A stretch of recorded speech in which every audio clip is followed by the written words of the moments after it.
Mga kapuso, 12 ka oras nga brownout mga eksperyensyan sa pila ka barangay sa Iloilo City, Buas. Pila ka negosyante nagakahangawa sa negatibong epekto sini. Si John Sala nakatutok. Para mapabilin nga preska kag hindi gilayon nga magubang mga karne kag frozen goods nga ginabaligya ni Manang Juvie diri sa Haro Big Market. To the rescue ang iya freezer. Gani importante ang kuryente para sa iya negosyo.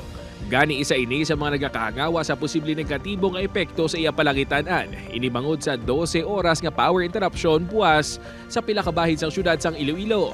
Kung bilog nga adlaw, siya tangamon mga stock.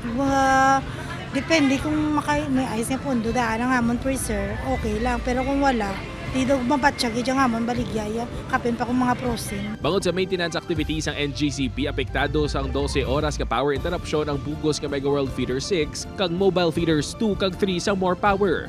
Wala sang kuryente halin 5:30 sang aga tubtob 5:30 sa hapon sa bugos nga barangay Desamparados, L98, Luna, San Vicente kag Seminaryo sa Haro. Subong man sa porsyon sang pila ka mga kabaranggayan sa iban pang distrito. May pila ka mga barangay nga maka-eksperyensya man sang 3 ka oras nga power interruption.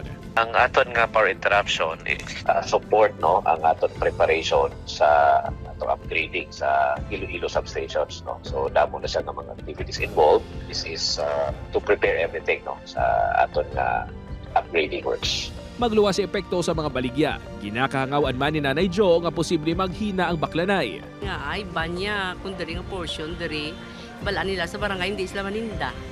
Maninda sila gamay lang good for isa kakalanan.